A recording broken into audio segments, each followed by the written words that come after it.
ঐক্যর গাড়িটা যখন আবৃত্তিদের পুরনো দোতলা বিল্ডিংটার সামনে ব্রেক কষে, তখন ঘড়িতে দুপুর 2টো প্রায়। তেজস্বী সূর্য তখন খাড়া মাথার উপরে, রোদের তাপে উত্তপ্ত পিচ ঢালা রাস্তা। আবৃত্তি পেছনে তাকিয়ে দেখে ক্লান্তিতে বাচ্চা দুটো গাড়িতেই ঘুমিয়ে পড়েছে। আবৃত্তি নিভৃতে মুচকি হাসলো তা দেখে। ঐক্য আবৃত্তির মৃদু হাসি লক্ষ্য করে নিজেও পিছু ফিরে দেখে বিচ্ছু দুটোতে একে অপরের সাথে জড়সড় হয়ে ঘুমিয়ে আছে। দুজনে যে কিছুক্ষণ আগে এক প্রস্ত খুঁটোখুটি করেছে, এখন এদের দেখে তা বোঝার উপায় নেই। আবৃত্তি সিট বেল্ট খুলতে খুলতে মিহিস্বরে বলল, ঐক্য সাহেব, ভেতরে আসুন, দুপুরে খাবারটা খেয়ে যাবেন। ঐক্য মুখ খুলে কিছু বলবে, এর আগে আবৃত্তি ফের অনুরোধ করে বলে, প্লিজ, না করবেন না।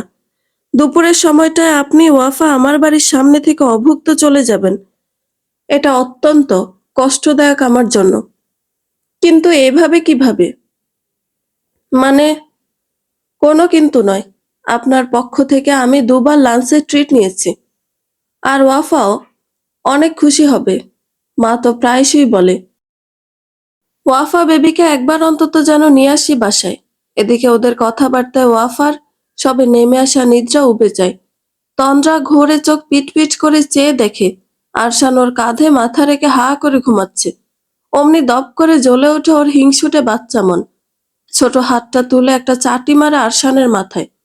ঘুমন্ত আরশান কপাল কুঁচকে চোখ খুলে দেখে ওয়াফা সরু লোচনে ওর দিকে তাকিয়ে আছে। ঐক্য পিছু ফিরে স্মিথ হেসে বলল, কি আপনাদের ঝগড়াঝাটির ম্যাচ আবার শুরু হয়ে গিয়েছে? আবৃত্তি হেসে গাড়ি থেকে নেমে গিয়ে পিছনের ডোর ওপেন করে ওদের দুজনকে নামায়। ওয়াফাকে কোলে তুলে বলে, আজ আপনার সুইটি আন্টির তরফ থেকে আপনাকে দাওয়াত করা হয়েছে। আপনি কি তা গ্রহণ করবেন? ওয়াফা সজল চোখে আশা নিয়ে নিজের পাপার দিকে তাকায়। দৃষ্টিতে জানতে চায় পাপার অনুমতি আছে কিনা।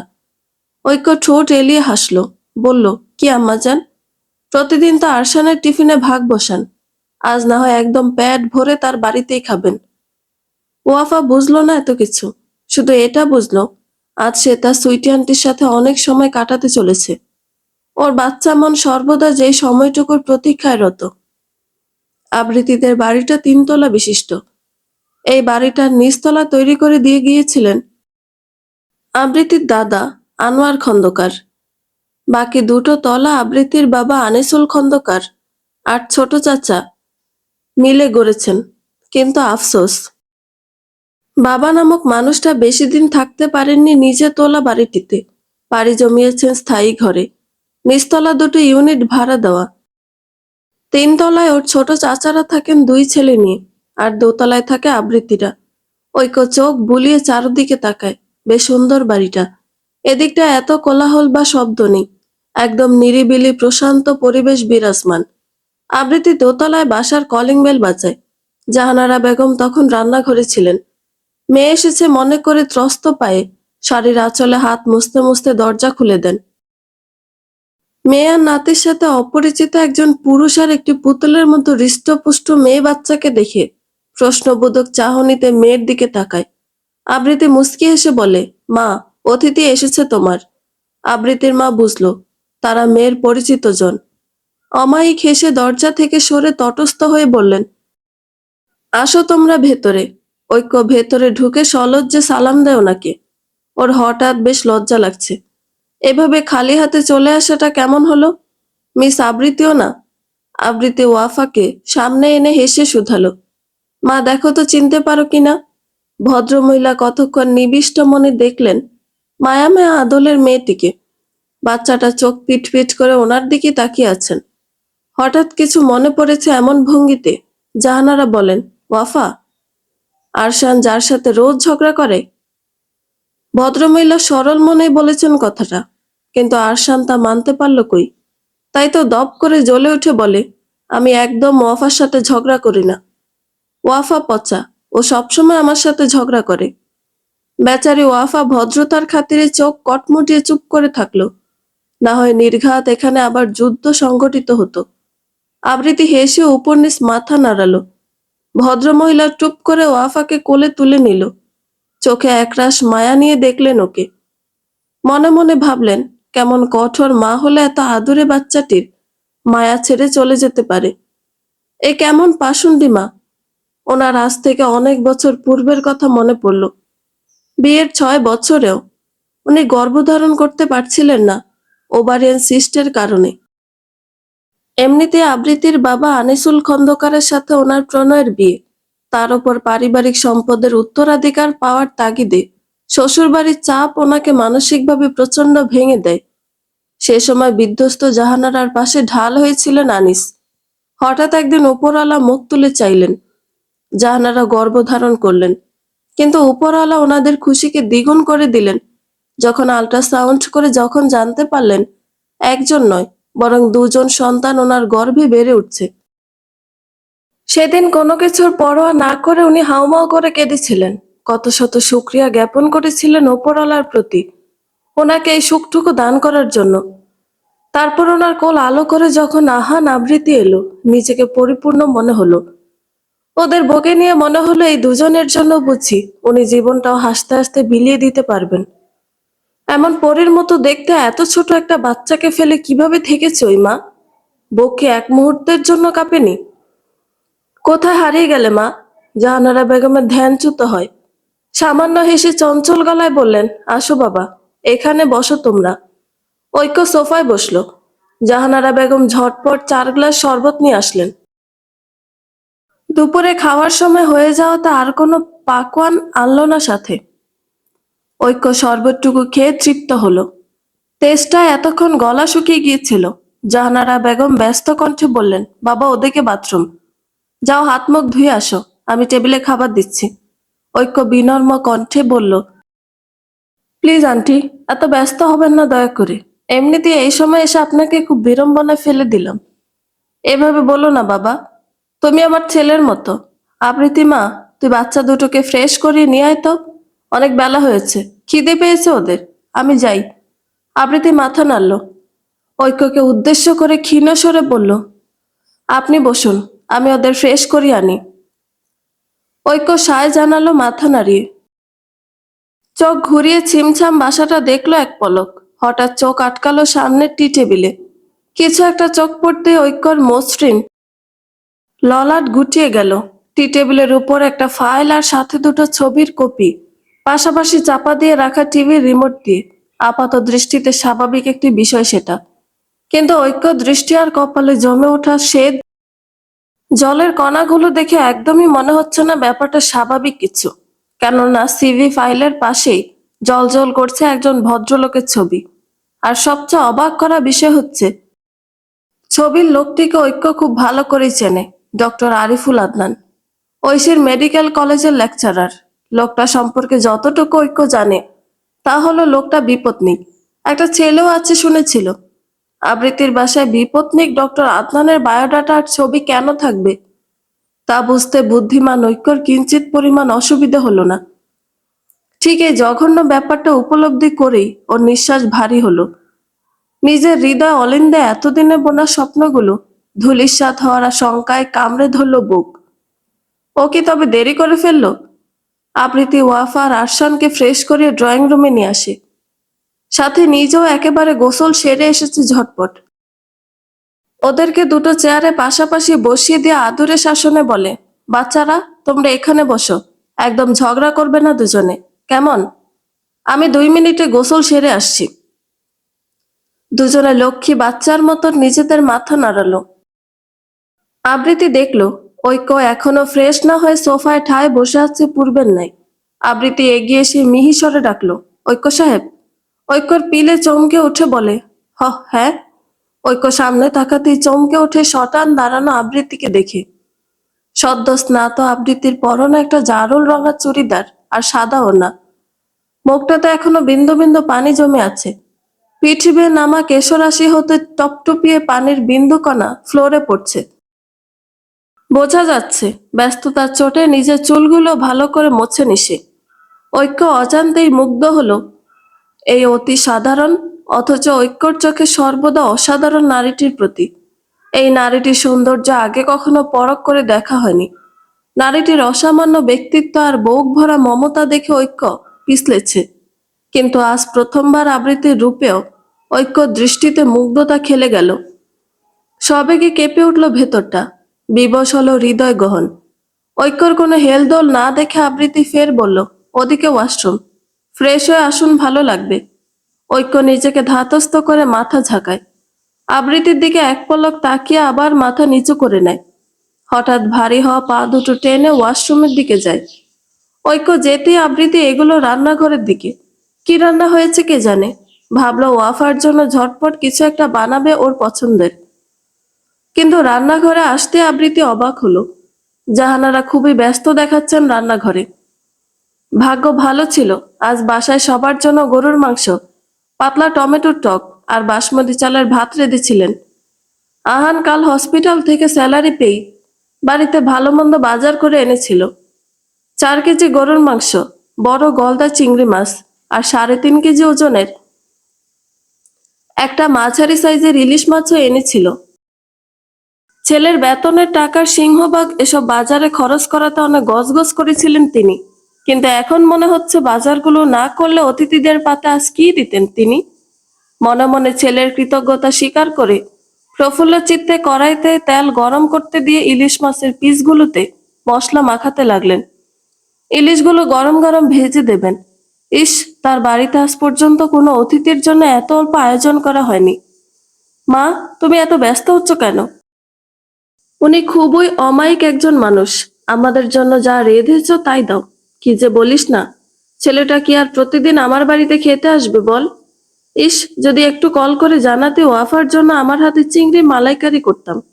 আবৃত্তি হেসে বলল, তুমি চিন্তা করো না, ওর জন্য আমি একটা আইটেম বানাবো, ওটা পেলেই ওর আর কিছু লাগবে না।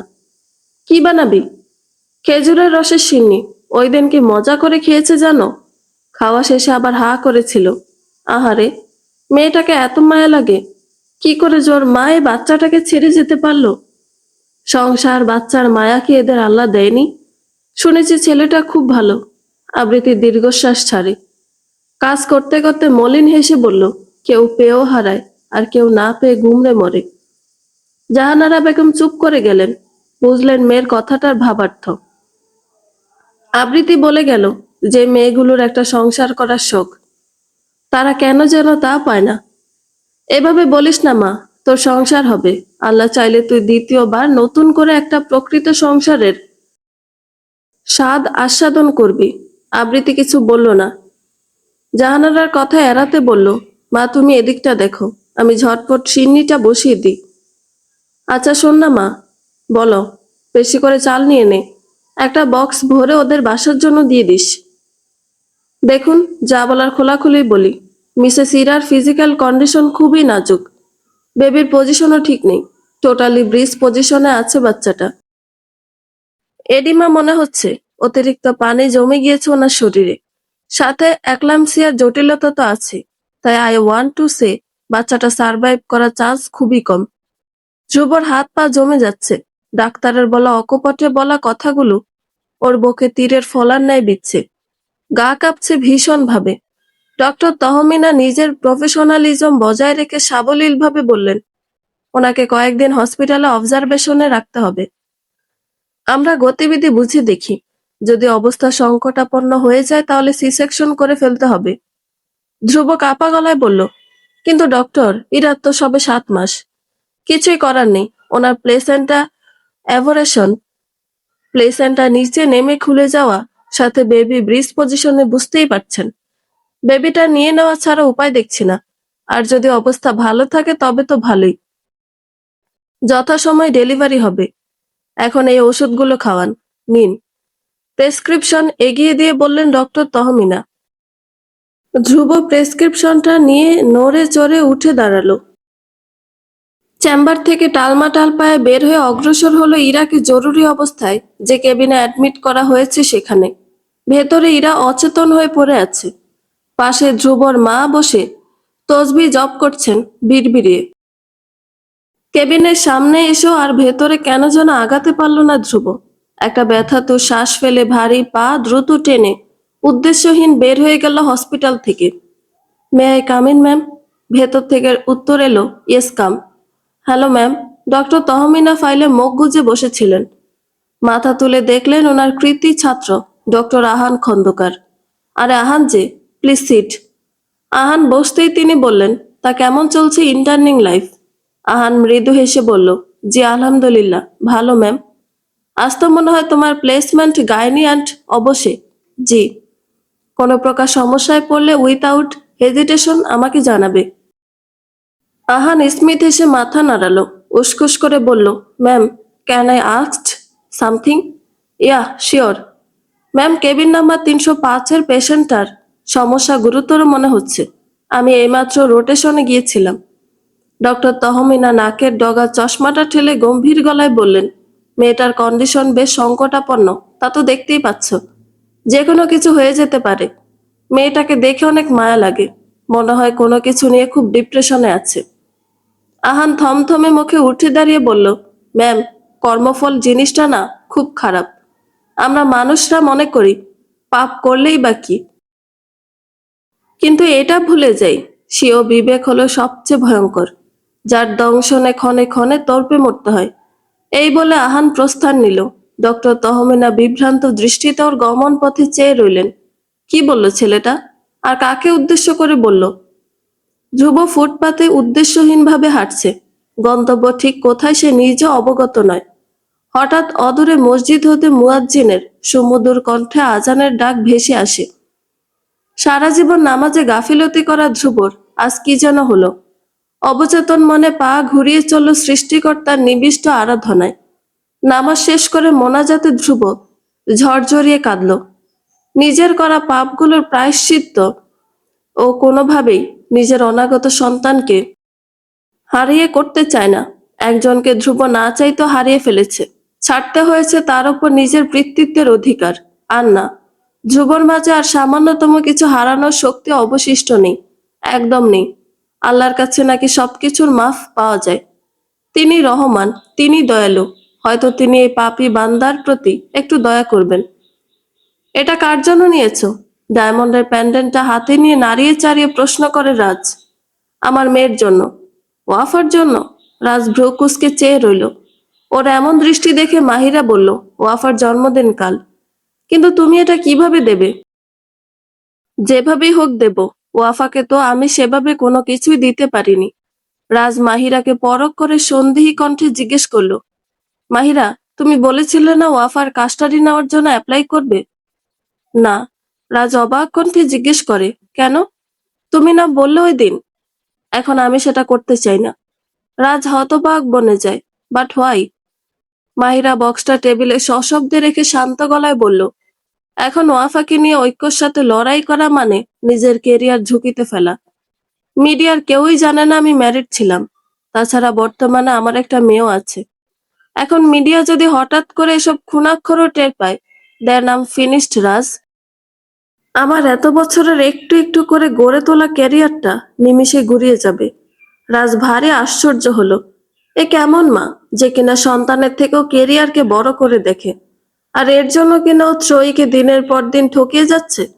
যে মেয়ে নিজের সন্তানকেই চায় না, সে খেয়াল রাখবে রাজের সন্তানের? হয়তো ত্রয়ী মাহিরার মতো অত্যাধুনিক না, না মাহিরার মতো আগুন সুন্দরী, কিন্তু ত্রয়ী একজন সৎ স্ত্রী, আদর্শ মা।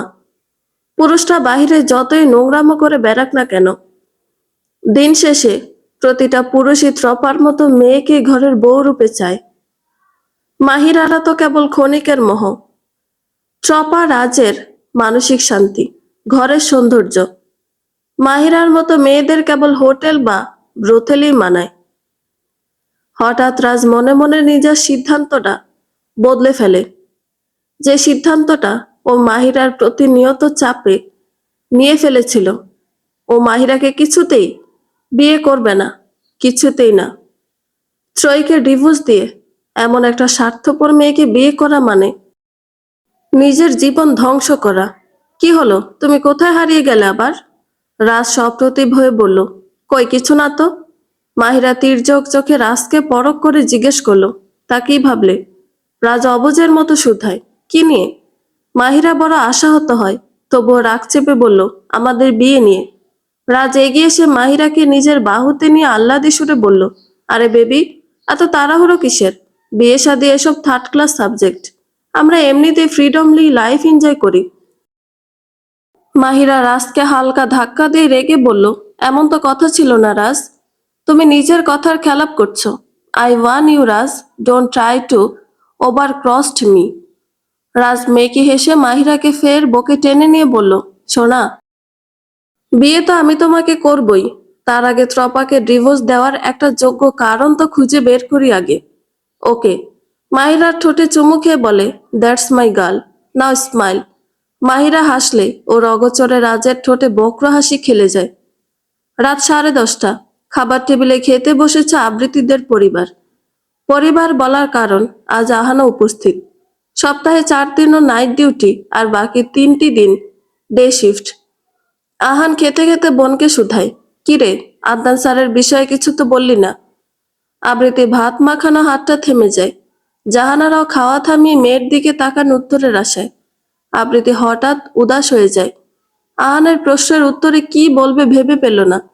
জেদের বসে তো বলে দিয়েছে ও আবার বিয়ে বসবে, কিন্তু সবকিছু কি এতই সোজা? বিশেষ করে একটা মেয়ের কাছে সবকিছু ভুলে দ্বিতীয় সূচনা করাটা যে অনেক কঠিন। নিজের ফেলে আসা স্বামী, সংসারের মায়াকে আবৃত্তি এখনো ভুলতে পেরেছে? মস্তিষ্কে তৎক্ষণাৎ উত্তর এলো, না। ধ্রুবর প্রতি আবৃত্তির ভালোবাসা নেই, এই সত্যিটা সে মনে প্রাণে বিশ্বাস করে। কিন্তু ওই যে মায়া, ওটা যে আরো খারাপ। ভালোবাসা একসময় নিঃশেষ হয়, সময়ের সাথে সাথে ফিকে পড়ে যায়, কিন্তু মায়া নামক অনুভূতিটা মৃত্যুর আগ পর্যন্ত রয়ে যায়। ওর ফেলে আসা সংসারের প্রতিটা কোণা ওর মায়ার জায়গা।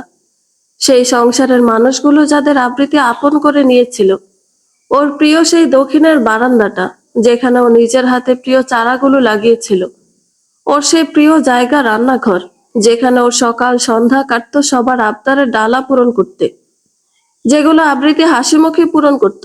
ওর আদরের সংসারটা। আহ, কি রে মা, কিছু তো বল। দেখ, ছেলেটার বয়স একটু বেশি, কিন্তু মা, ছেলেটা সম্পর্কে যতটা শুনেছি, ছেলেটা খুব ভালো, দায়িত্ববান।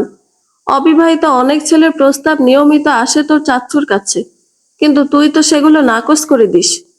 আবৃত্তি দীর্ঘশ্বাস ছেড়ে ক্ষীণ গলায় বলল, দেখো মা, আমাকে নিজের সাথে সাথে আমার ছেলেটার দিকটাও চিন্তা করতে হবে। যারা আমার আরশানকে মেনে নেবে না, তাদের মতো মানুষদের সাথে আমার জীবন জড়ানোরও কোনো মানে নেই। আহান বলল, আদনান স্যারের আহানকে নিয়ে কোনো ইস্যু নেই। এখন কি বলিস? তুই মত দিলে আমি আদনান স্যারের সাথে কথা বলবো। আবৃত্তি নিচু গলায় বলল, আমাকে একটু সময় দে প্লিজ। জাহানারা ব্যস্ত কণ্ঠে বললেন, না না মা, তোর যত সময় লাগে তুই নে, তোর ওপর কোনো জোর নেই। একবার তাড়াহুড়ো করে তোর বিয়ে দিয়ে মস্ত ভুল করেছি। আমার মেয়ে আমার বোঝা হয়ে যায়নি, তোকে সারা জীবন বসিয়ে খাওয়াবো দরকার হলে। আবৃত্তি মনে মনে স্বস্তির নিঃশ্বাস ছাড়ে। যাক, অন্তত তার পরিবার তার সঙ্গে ঢাল হয়ে আছে। ডিভোর্সের পর পরিবারের সাপোর্ট কয়জন মেয়ে পায়? সেদিক থেকে আবৃত্তি ভীষণ লাকি। ওর মা ভাই ওকে এত কমফোর্ট না দিলে হয়তো ও এত শক্ত থাকতে পারতো না। আহান হঠাৎ অন্য প্রসঙ্গ টেনে বলল, কিরে, তোকেও কাট দিয়েছে ওয়াফা মনির বাজ্যের? হুম, আজকে ঐক্য সাহেব যাওয়ার সময় দিয়ে গেলেন। আমাকেও আজ ঐশী হসপিটালে দিল একটা কার্ড। কিন্তু বাচ্চাটাকে কি দেওয়া যায় বলতো? আমার তো মাথায় কিছুই আসছে না। আচ্ছা, কাল সকালে মলে চল। কিছু না কিছু মনে তো ধরবেই। আর মনে আছে ড্রেস কোড ব্ল্যাক? আবৃত্তি ঠোঁট চিপে বলল, কিন্তু আমার তো কালো রঙের কোনো জামা বা শাড়ি নেই। সমস্যা কি? কাল গিফটের সাথে কিনে নেওয়া যাবে। আচ্ছা। মা? বলো। ইরা রুগ্ন স্বরে অভিযোগ জানালো, আমি এত অসুস্থ, তবু ড্যাড আসলো না। সুপের বাটিতে নড়াচড়া করা ইরার মার হাত থেমে গেলেন।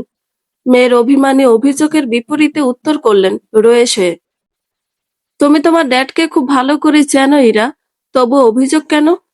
ইরা ধরা গলায় বলল, তাহলে তুমি এসেছো কেন? তুমিও না আসতে। ভদ্রমহিলা দীর্ঘশ্বাস ছেড়ে বললেন, আমি তো মা ইরা, দুনিয়ার সবাই তোমাকে ত্যাগ করলো, আমি তো পারবো না। একজন মা কখনো তার সন্তানকে ছাড়তে পারে না। ইরা কিছু বলল না, নিশ্চুপে চোখের জল ফেলতে লাগলো। তার বাবাটা এত কঠিন কি করে হলো তার প্রতি? যে বাবা ওর সামান্য জ্বরও পাগল প্রায় হয়ে যেত, সেই বাবা কি করে ইরা এত অসুস্থ যেন দূরে সরে আছেন? ইরা নাক টেনে বলল, আমার অন্যায়টা কি এতটা বড় মা? যে এত অসুস্থতায়ও ড্যাড সামান্য সহানুভূতি জানাতেও এলো না। ভদ্রমহিলা রাশভারী স্বরে বললেন, তোমার কাছে হয়তো তোমার অন্যায়টা অদৃশ্যমান ইরা, কেননা তোমার বিবেক বহু আগেই মরে গিয়েছে। কিন্তু সমাজ, এই সমাজের 8-10টা মানুষের কাছে তুমি যেটা করেছো সেটা বিরাট অন্যায়, পাপ ইরা, একটা ঘৃণিত পাপ। ইরা কাঁদতে কাঁদতে বলল, কি এমন করেছি মা? ভালোই তো বেসেছি। ভালোবাসা যদি অন্যায় হয় তবে তুমি কেন বাবাকে ভালোবেসে বিয়ে করেছো? ভদ্রমহিলা হাসলেন নিজের মেয়ের বাচ্চা মতে। ওনার হাসি দেখে ইরার হৃদয়ের দহন তরতরিয়ে বাড়ল। চাপ পড়ল ফের বুকে। তিনি সাবলীল গলায় বললেন, কে বলেছে ভালোবাসা অন্যায়? ভালোবাসার মতো পবিত্র আর কোনো কিছুর তুলনা হয় না এই ধরিত্রীতে। কিন্তু মা, ভালোবাসলে যে সবসময় সেটা পেতেই হবে সেটা তো কোথাও লেখা নেই। ভালোবাসলে কখনো ত্যাগ করতে জানতে হয়। ভালোবাসার মানুষের সুখে হাসতে হয়। কিন্তু তুমি কি করেছো মা? তুমি ভালোবাসাটাকে সর্বদা নিজের জেদ রূপে দেখলে। সেই জেদকে উস্কে ধ্বংস করলে আরেক নারীর জীবন। কেড়ে নিলে এক সন্তানের মাথার উপর থেকে পিতার ভরসার হাত। এবার বলো, তোমার করা নিকৃষ্ট কাজটাকে ভালোবাসা বলবো নাকি পাপ?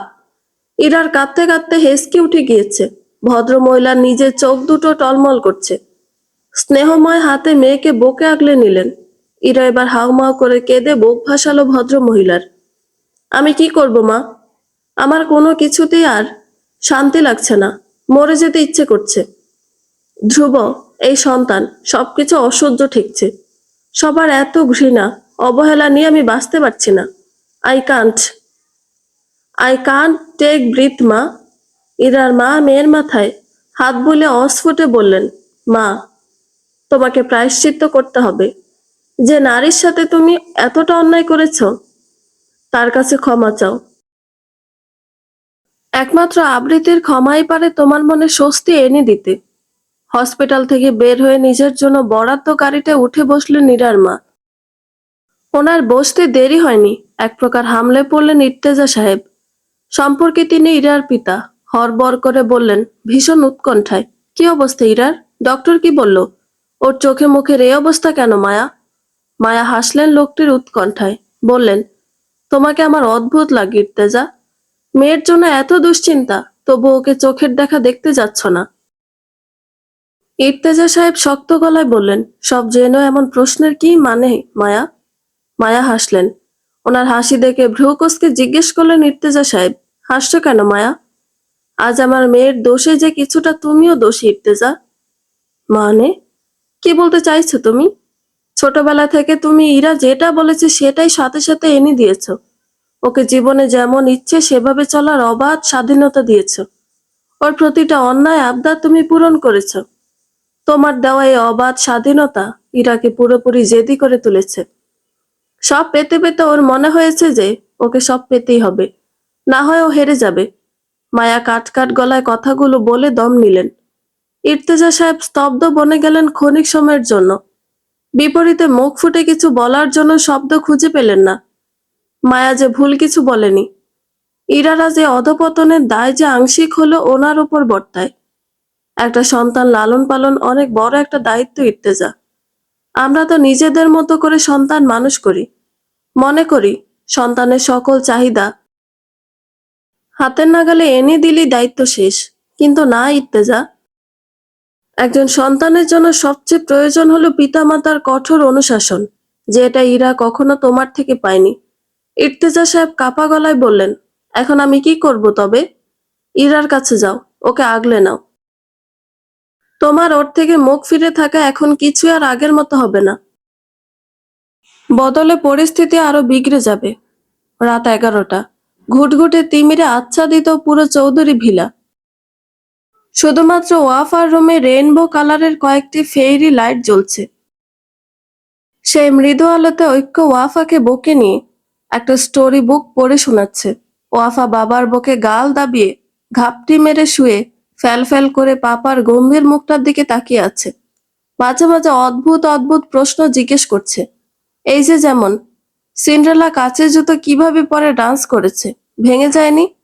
ঐক্য দেয়াল ঘড়ির দিকে তাকিয়ে হতাশ নিঃশ্বাস ছাড়ে। প্রায় আধ ঘন্টা যাবত ও গল্প শুনিয়ে চলেছে তো চলেছি, কিন্তু মহারানীর ঘুমের কোনো খবর নেই। ওয়াফা চোখ পিট পিট করে বলল, কি হলো পাপা, বলো না। এরপর কি স্লিপিং বিউটি আর কখনো ঘুম থেকে ওঠেনি? ঐক্য জবাব দিল না। মেয়ের লালাবো আদুরে মুখটা স্নেহময় দৃষ্টিতে দেখলো চোখ ভরে। হঠাৎ প্রসঙ্গ বদলে প্রশ্ন করে, আম্মাজান, জন্মদিনে কি চাই তোমার? ওয়াফা চোখ বড় বড় করে উৎসুক গলায় শুধায়, জন্মদিনে বাচ্চারা যা চায় তাই পাওয়া যায় পাপা। হ্যাঁ বাবা, পাপা তোমার যে কোনো ইচ্ছে পূরণ করার সর্বাত্মক চেষ্টা করব। এবার বলো, কি চাই তোমার? ওয়াফা টলটলে উদ্ভাসিত চোখে তাকিয়ে আদো গলায় নিজের ইচ্ছাটি জানায়, তাহলে সুইটি আন্টিকে আমার মাম্মা বানিয়ে দাও না পাপা। ঐক্য থমকে যায়, বিস্ময়াবিষ্ট ফ্যাল ফ্যাল দৃষ্টি তার মেয়ের নিষ্পাপ আননে। ঢোক গিলে প্রশ্ন করলো ধীরে, তুমি সুইটি আন্টিকে কেন এত ভালোবাসো? ওয়াফা নিষ্পাপ কণ্ঠে বলল, জানি না তো, কিন্তু অনেক ভালো লাগে। কেমন ভালো? মামামের মতো ভালো। ঐক্যের বুকের উচাটন বেড়ে যায়। স্বস্তি আর ভালো লাগায় ভরে ওঠে হৃদয়ের প্রতিটি কোণা, যেই কোণাগুলো এতদিন হাহাকারে ডুবে থাকত। পাপার কাছ থেকে কোনো উত্তর না পেয়ে ওয়াফা চোখ তুলে তাকায়, দেখে বেখেয়ালে ডুবে আছে ঐক্য। ওয়াফা নিজের ছোট হাতটা তুলে ঐক্যর খসখসে পুরুষালী গালে রাখে। পাপা, জি আম্মাজান, কাল তুমি নিয়ে আসবে সুইটি আন্টিকে? ঐক্য কোনো উত্তর দেয় না। ওয়াফা ঐক্য টি শার্ট মুঠো ধরে ঝাঁকিয়ে বলে, ও পাপা, বলো না। ঐক্য একটা ঢোক গিলে হাসলো। মেয়ে টসটসে গালে চুমু খেয়ে বলল, আনবো আম্মাজান। ভেরি সুন তোমার সুইটি আন্টি তোমার কাছে চলে আসবে। আমার মাম্মা হয়ে যাবে সুইটি আন্টি। ইনশাআল্লাহ সুইটি আন্টি তোমার মাম্মা হয়েই আসবে। ওয়াফা সজল নেত্রে তাকালো। বুড়ো আঙ্গুল ঐক্যের সামনে বাড়িয়ে ধরে বলল, প্রমিস? ঐক্য হেসে সেই বুড়ো আঙুলটা নিজের হাতের মুঠো নিয়ে বলল, প্রমিস। ঘড়িতে বেলা 11টা। আর চৌধুরী ভিলা আড়ম্বরপূর্ণ পরিবেশ লক্ষ্য করা যাচ্ছে। এই বাড়ির প্রথম এবং একমাত্র আদরের দুলালির আজ জন্মদিন। তাই বাড়ির কর্ত্রী জোবাইদা চৌধুরী থেকে কন্যার পিতা ঐক্য চৌধুরী অবধি সবাই মহা ব্যস্ত সময় কাটাচ্ছে। যার জন্য এত আয়োজন সেই ছোট্ট ওয়াফা ভীষণ খুশি খুশি মনে তার জন্য সবার এত তৎপরতা আর আয়োজন দেখছে। যদিও প্রতি জন্মদিনই ঐক্য তার কলিজার টুকরা আম্মাজানের, বিশেষ দিনটিতে আয়োজনের কোনো কমতি কোনোদিন রাখেনি। কিন্তু ছোট্ট ওয়াফা তখন এতটা বুঝতো না জন্মদিনের মানে। তবে 6 বছরের একটু একটু বুঝদার ওয়াফা এবার বেশ উচ্ছ্বাসিত তার জন্মদিন নিয়ে। কারণটা বিশেষ কি? তন্মধ্যে জোবাইদা চৌধুরী একটা বিশাল থালা রেডি করে টেবিলে রাখেন। আদুরে স্বরে নাতনিকে ডাকলেন, কই আমার ওয়াফা, দাদু সোনা কই? ঐক্য হেসে ওয়াফাকে কোলে তুলে নিয়ে চেয়ারে বসিয়ে দিয়ে বলল, আসুন আম্মাজান, আপনার দাদুমণি আপনার জন্য অনেক ডেজার্ট আইটেম করেছে। জোবাইদা চৌধুরী 10-12 পদের আইটেম দিয়ে একটা থালা সাজিয়ে এনেছেন। ঐশী ফ্রিজ থেকে একটা রেড ভেলভেট কেক এনে টেবিলে রাখে, বলে, মামনি, আগে কেকটা কাটো। ওয়াফা চোখ পিট পিট করে তাকিয়ে শুধায়, কেক পার্টিতে কাটবো না পিপি? তখন তো আরেকটা কাটবে মামনি, এখন এটা কাটো। তুমি তো 12টার আগে ঘুমিয়ে গেলে, তাই এখন বাসি কেকটা কাটতে হবে। নাও, ক্যান্ডেলে ফু দাও। ওয়াফা খুশি মনে কেকটা কাটলো। সবাই সমস্বরে তাকে হ্যাপি বার্থডে উইশ জানায়। ওয়াফা নিজেও খুশিতে হাততালি দেয়। ঐক্যর বুক জুড়িয়ে যায় মেয়ের হাসি মুখ দেখে। ঐক্য দোয়া করে তার আম্মাজানের এই অকৃত্রিম নিষ্পাপ হাসিটা যেন সবসময় খেলে যায় অধরে। ওয়াফা উদ্গ্রীব স্বরে বলল, আমার বার্থডের গিফটে দেবে না তোমরা? জোবাইদা চৌধুরী অধর বিস্তৃত করে হেসে বলেন, অবশ্যই দেব দাদু ভাই। রেনু, আমার রুম থেকে ব্যাগটা নিয়ে আয় তো। আসতাছি আম্মা। রেনু রুম থেকে একটা ব্যাগ নিয়ে জোবাইদা চৌধুরীর হাতে দেয়। তিনি ব্যাগটা ওয়াফার দিকে বাড়িয়ে ধরে বললেন, এই নাও দাদু ভাই, তোমার জন্মদিনে দাদুমণির তরফ থেকে ছোট্ট তোহফা। ওয়াফা এক প্রকার ছিনিয়ে নেয় সুন্দর মতো র্যাপিং করা ব্যাগটা। কৌতূহল আর উত্তেজনার সহিত ছোট্ট ছোট্ট হাতে টেনে হিঁচড়ে খুলতে চায়। সবাই হাসলো ওর কাণ্ডে। ঐক্য টেবিল থেকে কাছে নিয়ে সুন্দর করে ব্যাগটার র্যাপিং ব্যাপারগুলো কেটে দিল। ভেতর থেকে বের হলো একটা হাতে বোনা উলের সুন্দর সোয়েটার। তার উপর অনেক সুন্দর কুশি কাটার তৈরি রোজের ডিজাইন করা। বোঝাই যাচ্ছে জোবাইদা চৌধুরী অনেক যত্ন আর সময় নিয়ে এটি তৈরি করেছেন। পছন্দ হয়েছে দাদু? অনেক পছন্দ হয়েছে দিদুন। ওয়াফা দেরি না করে সাথে সাথে এটা পরে নেয়। যদিও ছোট শরীরে সোয়েটারটা একটু বড় হয়ে গিয়েছে, তবুও নাদোষ নদোষ ওয়াফার শরীরে সোয়েটার সৌন্দর্য দ্বিগুণ বৃদ্ধি করেছে। ঐশী ওয়াফার হাসিমুখ দেখে বলল, মামুনি, পিপ্পির থেকে গিফটটি নেবে না? ওয়াফা উৎসুক চোখে চেয়ে বলল, দাও দাও, আমার গিফটই দাও। ঐশী সার্ভেন্ট দুজনকে ইশারা করে। তারা ওর ইশারা পেতেই রুমে ছোটে, যেন আগে থেকে ওদের বলে রাখা হয়েছে সব। কিছু পল বেয়ে চারজন মিলে একটা বড় র্যাপিং পেপারে মোড়ানো বক্স ধরে সাবধানে সিঁড়ি বেয়ে নামায়। ওয়াফা হা করে তাকিয়ে বলল, ওমা পিপ্পি, এত বড় বক্স! ঐক্য নিজেও অবাক হয় এত বড় একটা বক্স দেখে। বক্সটা মেঝেতে রেখে ওরা সরে দাঁড়ায়। ঐশী হাসি মুখে বলল, নাও মামনি, এবার তোমার গিফটটি আনবক্স করো। ওয়াফা দুহাত বাড়িয়ে দেয় ওকে চেয়ার ছেড়ে নামিয়ে দেওয়ার জন্য। ঐক্য কোলে তুলে ওকে নামিয়ে দিতে দেরি, ওর দৌড়ে বক্সটার উপর হামলে পড়তে দেরি হয় না। হাঁপাতে হাঁপাতে শুধায়, এত বিগ বক্সটায় কি আছে পিপি? তুমি নিজেই খুলে দেখো। এই নাও সিজার। ঐশী কাছে এগিয়ে দিয়ে বলল। ওয়াফা কাঁচিটা হাতে নিয়ে রিবন দিয়ে বক্সটায় বাঁধা বোটায় কাঁচি চালায়। হঠাৎ ঝপাত করে চারদিক থেকে কার্টুন ব্যাপারগুলো সরে যায়। দৃশ্যমান হয় একটা ছোট্ট মেনিকুইন, যার শরীরে জড়ানো ডার্ক রেড কালারের একটা পাল্পি ফ্লোরাল গাউন। ড্রেসটা ঐশী স্পেশাল ভাবে ডিজনি প্রিন্সেস থিমের বানিয়েছে। ওয়াফা ডিজনি প্রিন্সেসদের ডাই হার্ট ফ্যান। ওয়াফা নিজের নরম গালে দুহাত রেখে বিস্ময় জানান দিল, ও মাই গড, এটা তো অরোরা! সবাই হেসে দিল ওর ঢং দেখে। ঐশী ওর গাল টেনে বলল, পছন্দ হয়েছে ঢঙ্গি রানী? ওয়াফা খুশিতে ঐশীর কোমর জড়িয়ে ধরে পা দুটো উপর নিচ নাচিয়ে উচ্ছ্বসিত গলায় বলল, অনেক পছন্দ হয়েছে পিপ্পি। এটা একদম স্লিপিং বিউটির অরোরা ড্রেসটার মতো। Many many thanks. It's thanks আম্মাজান। হ্যাঁ হ্যাঁ, থ্যাঙ্কস। ঐক্য হতাশ শ্বাস ফেলে আবার হেসে দিল। বাড়ির মেটসরাও যে যার সাধ্যমতো ওয়াফাকে ডল, চকলেট, ড্রেস ইত্যাদি গিফট দিল। ঐক্য ঐশীকে ফিসফিসিয়ে জিজ্ঞেস করলো, তুই জানলি কি করে বুড়ির পছন্দের কথা? ঐশী মুখ বেঁকিয়ে বলল, ওসব মেয়েদের ব্যাপার স্যাপার তুমি বুঝবে না। আগে বিয়ে করে মেয়ের জন্য একটা মা নিয়ে আসো, দেখবে মেয়ের কি পছন্দ মাই বলে দিবে। ঐক্য কিছু বলল না। ভেতর থেকে চাপা দীর্ঘশ্বাস বের হলো। সবাই তো নিজেদের গিফট দিয়ে দিল, কিন্তু ঐক্যর গিফট, যেটা তার মেয়ে কাল অবচেতন মনে তার কাছে চেয়েছে, কিভাবে পাইয়ে দেবে তার কলিজার অতি আকাঙ্ক্ষিত উপহারটা? কিভাবে? আয়নার সামনে আনমনা হয়ে তৈরি হচ্ছে ঐক্য। চারদিকে তার বিশেষ খেয়াল নেই। শার্টের বোতাম লাগাতে লাগাতে কোথায় যেন হারিয়ে গিয়েছে। ভাইয়া, আম্মু বলেছে গেস্টদের লিস্টটা আরেকবার চেক করতে। বলতে বলতে ঐশী ঘরে প্রবেশ করে দেখে ঐক্য ভাবনার জগতে হারিয়ে আছে। ঐশী ভ্রু কুঁচকে ফের ডাকলো, ভাইয়া, কোথায় হারালে?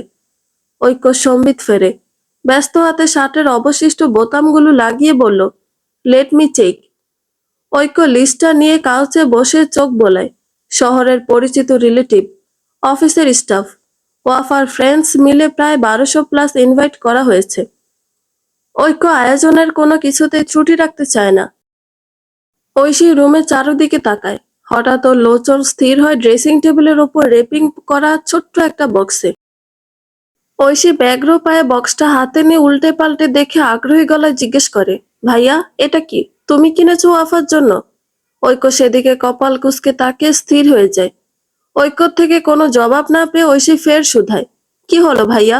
ঐক্য থমথমে মুখে বলল, এটা মাহিরা দিয়েছে। ওয়াফার জন্মদিনের উপহার। ঐশী হতবাক বনে যায়। মাহিরা দিয়েছে মানে? কখন? ঐক্যের মনে পড়ে কালকের ঘটনাটি। অফিসে নিজের কেবিনে বসে কিছু গুরুত্বপূর্ণ ফাইল চেক করছিল ঐক্য। এমন সময় সামনের টেলিফোনটা বেজে উঠে তার স্বরে। ঐক্য কাজ জারি রেখে ফোন রিসিভ করে কানে ধরে হ্যালো বলল। ওপাশে কর্মরত রিসিপশনিস্ট বলে উঠল, স্যার, একজন আপনার সাথে মিট করতে চায়, ইমার্জেন্সি। ঐক্য কপাল কুঁচকে জিজ্ঞেস করে, কে? নাম বলেনি স্যার, বলেছে আপনার ফ্রেন্ডস। ঐক্য আপন মনে বিড়বিড়ায়, ফ্রেন্ডস? তারপর বলল, আচ্ছা পাঠিয়ে দাও। কাছের দরজাটা খুলে হিলের ঠক ঠক শব্দ মেঝে মারিয়ে কেউ ঐক্যর কেবিনে প্রবেশ করে। নিমেষে মেয়েলি পারফিউমের মৃদু সুগন্ধে ভরে ওঠে ঐক্য শীতাতপ নিয়ন্ত্রিত কক্ষটি। মেয়েলি সুবাস নাসারন্ধ্রে প্রবেশ করতেই ঐক্য ল্যাপটপ থেকে চোখ তুলে তাকিয়ে সম্পূর্ণ স্তব্ধ হয়ে যায়। চোখের সামনে দৃশ্যটি ওর কাছে নিছক স্বপ্ন মনে হয়। মাহিরা, তার এককালের প্রেয়সী, তার প্রাক্তন অর্ধাঙ্গিনী, যাকে হৃদয়ের সবটুকু অনুরাগ দিয়ে ঐক্য ভালোবেসেছিল, বিনিময়ে পেয়েছিল জঘন্য রকম ধোঁকা, যার অনলে ঐক্য নিজেকে পুড়িয়েছে বছরের পর বছর। মাহিরা মুখের মাস্কটা নামিয়ে মুচকি হাসল। ঐক্য ঢোক গেলে তৎপর চোখ নামিয়ে নিল। আজ প্রায় 4 বছর পর ওরা সরাসরি একে অপরকে দেখছে। যদিও জনপ্রিয় মডেল হওয়ার সুবাদে বহুবার চাকচিক্যময় মাহিরাকে সোশ্যাল মিডিয়ায় বহুবার দেখা হয়েছে, কিন্তু সামনাসামনি 4 বছর পর এই প্রথম দেখল। মাহিরা নিজের লিপস্টিক পরা ঠোঁট নাড়িয়ে হেসে জিজ্ঞেস করলো, কেমন আছিস ঐক্য? সেই পুরনো সম্বোধন, যেন এখনো দুজন একে অপরের পুরনো বন্ধুটি রয়ে গিয়েছে। ঐক্যর হাঁসফাঁস লাগতে শুরু করে। অনুভব করলো প্রাক্তনকে সামনাসামনি ফেস করার মতো মানসিক শক্তি ঐক্য এখনো জুগিয়ে উঠতে পারেনি। পরক্ষণে মানসপটে অকস্মাৎ ভেসে ওঠে আবৃত্তি নামক এক রমণীর তেজিয়ান আনন। নিজের প্রাক্তনের সামনে আবৃত্তির নিজেকে কঠোরভাবে সামলে রাখার অটুট শক্তি ঐক্যকে মুহূর্তে শক্তি দিল। ওই মুহূর্তের আবৃত্তি সেই কঠোর ভাবমূর্তি ঐক্যকেও দারুণভাবে প্রভাবিত করল। তড়িৎ নিজেকে সামলে নিল সে। মাহিরার প্রশ্নের স্বাভাবিক প্রত্যুত্তরে নিজেও বলল, I am very fine today. ব্যাস, বিপরীতে মাহিরাকে ভালো খারাপ কিছু জিজ্ঞেস করলো না। মাহিরা মনে মনে বেশ অপমানিত হলো। ভাবেনি ওকে চাক্ষুষ দেখেও ঐক্য এতটা নির্লিপ্ত থাকবে। তুই কি ভেবেছিলি কুটনি, ঐক্য তোকে দেখে কোলে তুলে নাচবে? মাহিরা জোরপূর্বক হেসে বলল, বসতে বলবি না? ঐক্য মনে পড়ার মতো করে বলল, ওহ প্লিজ সিট। তা কি দরকারে এসেছিস? প্লিজ ডোন্ট মাইন্ড, আমার অনেক গুরুত্বপূর্ণ কাজ আছে। সো কিছু বলার থাকলে জলদি বললে ভালো হয়। অপমানে সুন্দর মুখটা লাল হয়ে ওঠে মাহিরার। কি ভেবে এখানে এসেছিল, আর হলো কি? ও তো ভেবেছিল ঐক্য ওকে দেখে ইমোশনাল হয়ে পড়বে, কিন্তু এই ঐক্য যেন বহু অচেনা। মাহিরা আগের ঐক্যর সাথে মেলাতে পারে না কিছুই। কেন ওরা এত পরিবর্তন হঠাৎ?